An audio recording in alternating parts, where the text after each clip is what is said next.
Alors, bonsoir à tous. Vous vous demandez probablement pourquoi j'ai ramené un Minitel à cette presse. Je vais vous parler d'un projet perso que j'ai fait il y a 1 an à peu près. Et je vais vous expliquer du coup en détail comment concrètement on ne ressuscite pas une techno vieille de 40 ans. Alors, vu l'installation, le Minitel est un peu capricieux. Parfait. Alors, le Minitel, que déjà tout le monde comprenne de quoi on parle, c'est cette bestiole-là. C'est un modem, donc c'est un truc qui prend du signal analogique et le transforme en caractère. C'est comme ça qu'on accédait à Internet dans les années 90, mais avant qu'on pouvait utiliser pour le Minitel. Il y a un décodeur de caractères, donc c'est le truc qui prend des données en entrée, et vous sort des caractères à l'écran. Et bien sûr un écran cathodique pour visualiser tout ça. Derrière ça, il y avait une infrastructure gérée par France Télécom qui permettait d'accéder à un portail de plein de services. Donc c'est un peu l'ancêtre d'Internet. Vous pouvez se connecter à son Minitel, taper un service et arriver sur un portail, un service interactif, d'où les fameux 3615 quelque chose, 3615 EPITA. C'est le code. Il fallait entrer pour accéder au portail EPITA. C'était à l'époque un usage qui était ultra en avance sur le temps. Je ne sais pas si vous vous rendez compte, dans les années 80, le principe même d'Internet n'existait pas encore. On était encore à des réseaux locaux, on va dire, sur la France, à usage purement professionnel. Donc c'est la première arrivée de l'informatique dans les mains du grand public. Et surtout, c'était une aubaine financière pour France Télécom, puisque c'était un service qui était payant à la minute.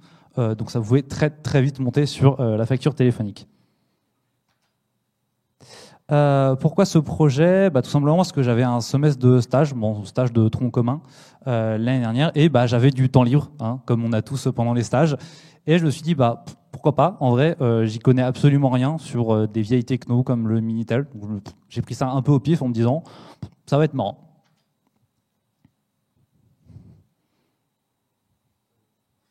Ça va arriver. Parfait. Et en regardant un petit peu, en me renseignant sur le Minitel, je me suis rendu compte que je ne comprends pas du tout pourquoi ça a été abandonné. Parce qu'en fait, c'est ultra performant.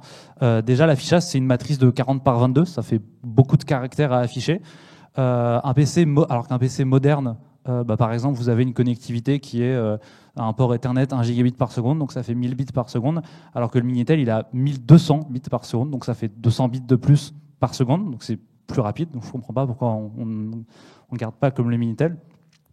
Un Minitel, vous avez juste besoin d'un forfait téléphonique, donc c'est beaucoup moins cher qu'un forfait Internet. Un PC moderne, vous avez un OS, vous avez une complexité incroyable sous le capot, du coup c'est facile d'attaquer ça avec un virus, alors que pour le Minitel, bon courage. Les communications Internet, on sait tous, c'est ultra sécurisé, c'est chiffré en TLS, machin bidule. Mais enfin, la NSA, elle écoute tout. Donc pourquoi elle écouterait tout si c'est bien chiffré, alors que le Minitel, c'est du modem sur du réseau téléphonique. Je ne pense pas qu'il y ait quiconque qui écoute. Du coup, il n'y a pas besoin de chiffrement, c'est mieux. Et un PC, faut le remplacer régulièrement, c'est en constante évolution. Alors que le Minitel de votre grand-père qui traîne au grenier, il n'a pas bougé depuis 80, il marche toujours. Donc franchement, je ne comprends pas. Pour moi, la technique du Minitel est largement supérieure. 1200 bits par seconde, ça arrive vite.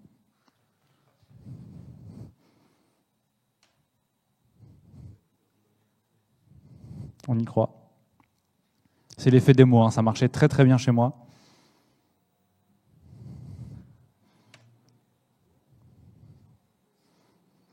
Au pire, je propose que vous regardiez tous le petit écran, vous voyez tous très bien.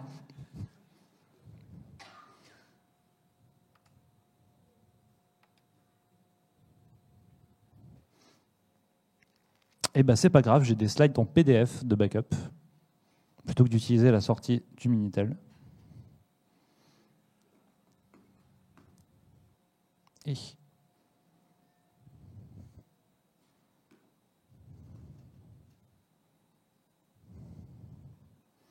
Ah, spoil.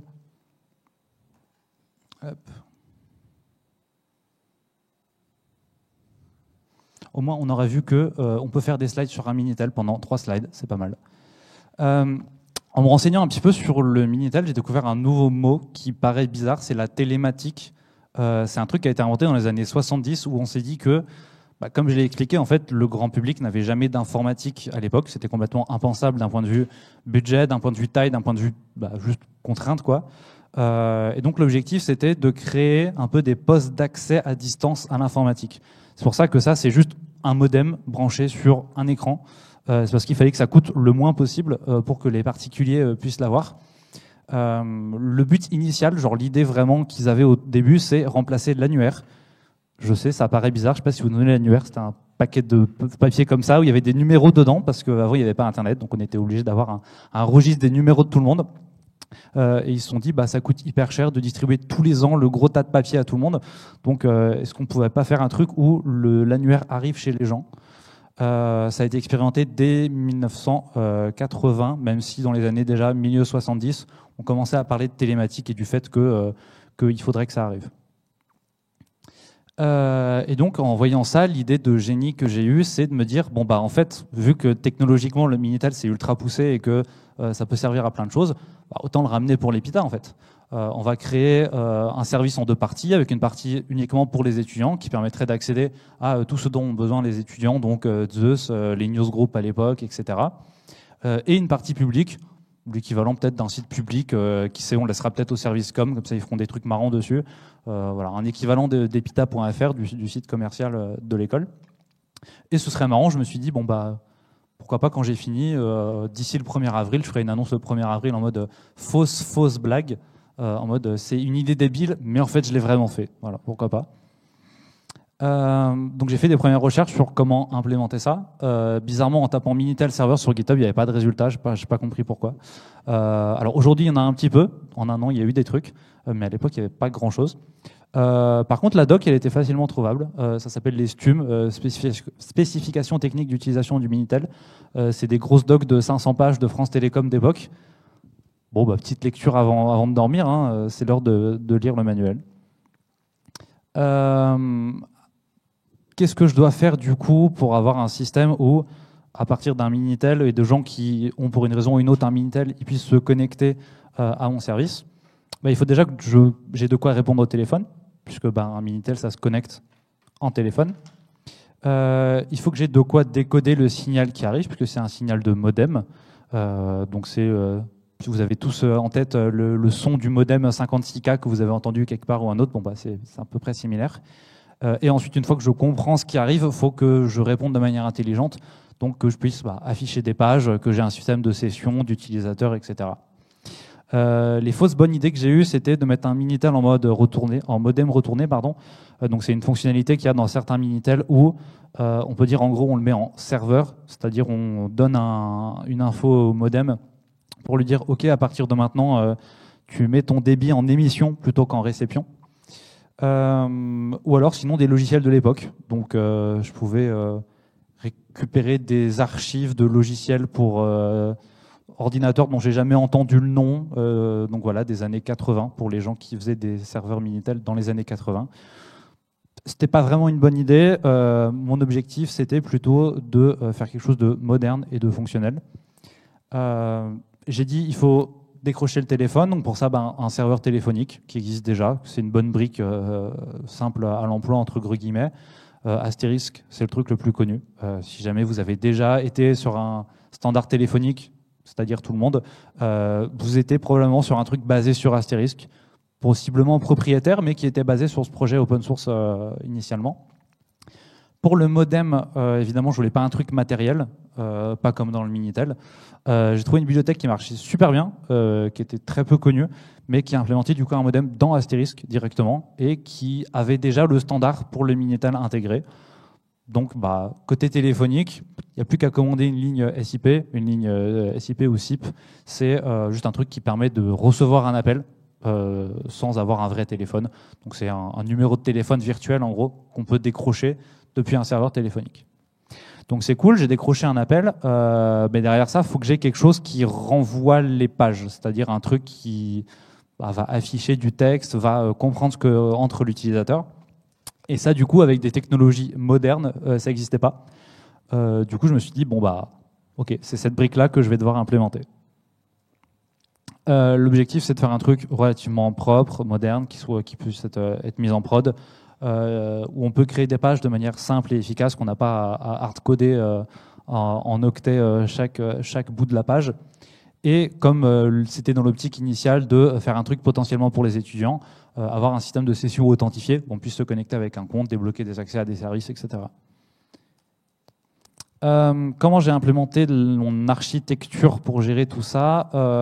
Tout d'abord, mon bloc SoftModem, il m'envoyait juste des octets en TCP brut, donc ok, cool, mais déjà c'est du vidéotexte, donc c'est un vieux format d'époque d'encodage, donc déjà je le convertis en UTF-8 pour que ce soit à peu près utilisable avec des systèmes modernes. C'est pas ultra compliqué parce que notamment les lettres, c'est déjà de l'ASCII, donc il n'y a pas grand-chose à faire là-dessus. Mais par exemple, chaque octet, il y a un bit de parité sur le bit de poids fort, etc. Plein de petits trucs à changer. Donc ça me ressort des caractères ou des codes déjà un peu plus compréhensibles. Faut que je convertisse ça, enfin j'ai décidé plutôt de convertir ça en objet pour représenter des paquets. En gros, quand il y a telle succession d'octets carrés, je me dis ok, bon bah ça c'est un paquet c'est une pression de touche sur telle touche, ça c'est une pression de touche spéciale, ça c'est un paquet de déconnexion, etc.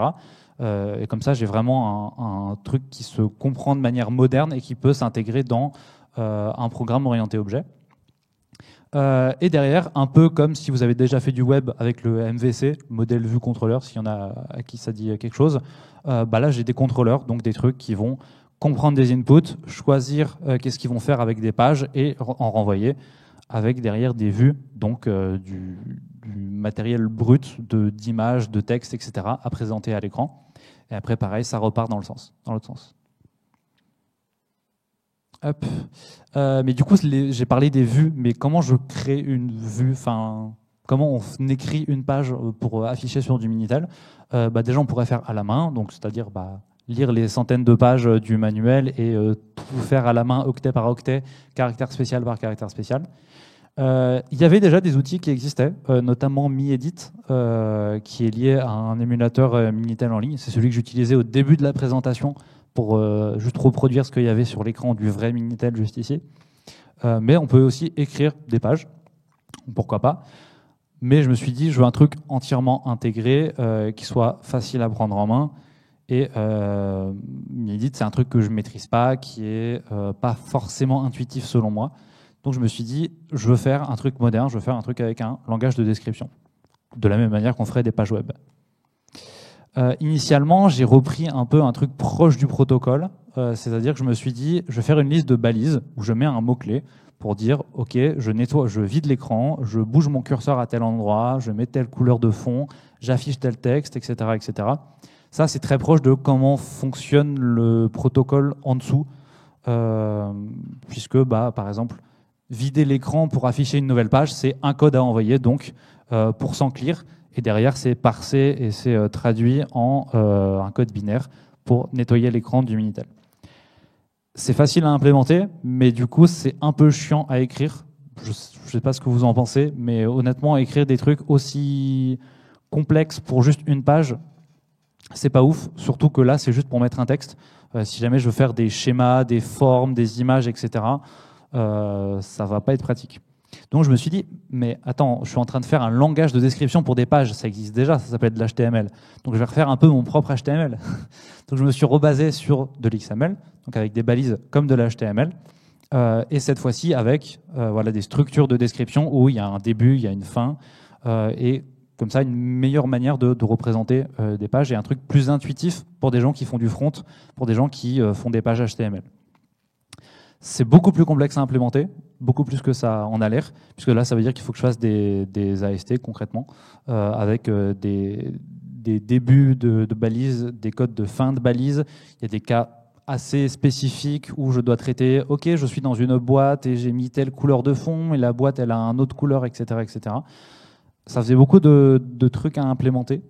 Et du coup, je me suis retrouvé face au problème vraiment principal de ce projet, vraiment le blocage majeur qui a fait que je ne suis pas allé au bout de ce projet. Tout simplement. C'est un projet perso que je fais sur mon temps libre en stage. Quand ça devient chiant, en fait, la flemme, ça arrive. Faut pas avoir peur de le dire.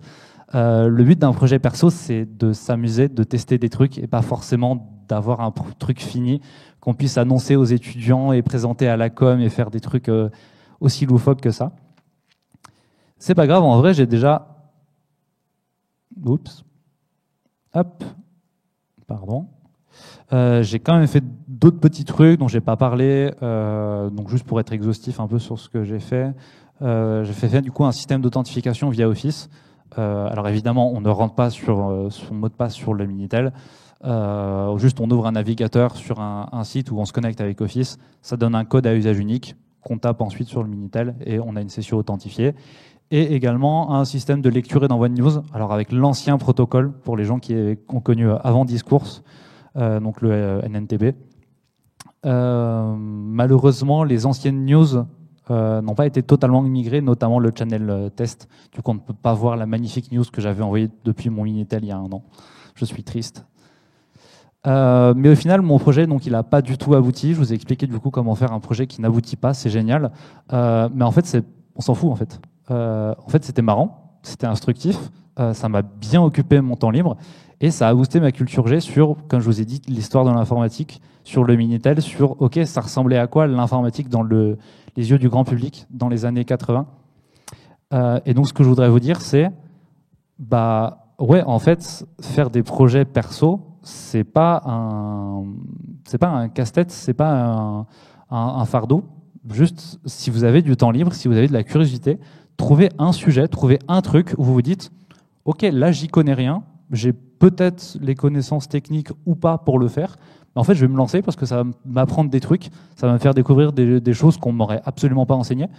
Donc voilà, c'est ça que je veux vous dire aujourd'hui, c'est tout le monde dans cette salle a la capacité de se lancer dans des projets qui vont vous faire découvrir des choses, même si ça aboutit à rien, même si mettre une ligne sur son CV pour dire bonjour, j'ai fait un service Minitel, ça n'avance pas à grand chose, en fait, vous avez enrichi votre culture G et ça a une grande valeur.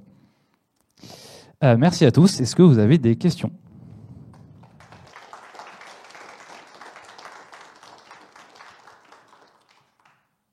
Ouais, Célian. De rien. Le Bon Coin, tout simplement. Ah non, désolé, non. Non, si vous voulez un Minitel, le plus simple, c'est Le Bon Coin. Il y en a eu des millions et des millions en France. Dans les années 80, il y a eu jusqu'à 6 millions de foyers qui étaient équipés du Minitel, donc un foyer sur je ne sais pas combien, mais ça fait beaucoup. Donc c'était quelque chose vraiment de commun à l'époque. Donc en fait, oui, vous en trouvez à peu près partout en brocante, sur Le Bon Coin, où vous voulez vraiment... Ouais, vas-y.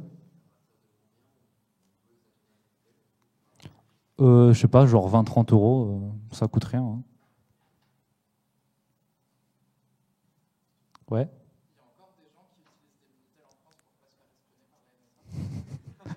Peut-être moi ou peut-être pas, je ne répondrai pas. Ça se trouve. Ouais.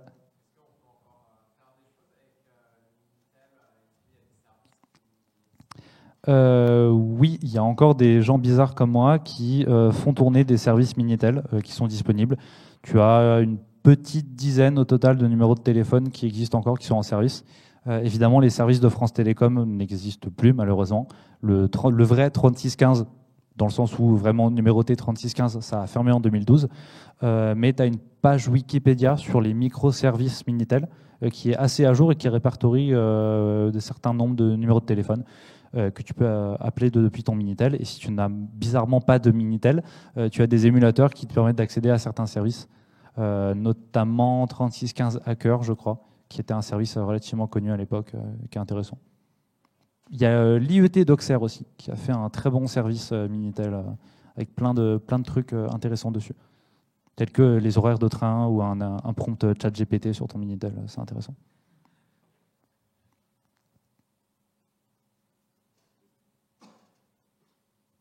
Voilà. Merci.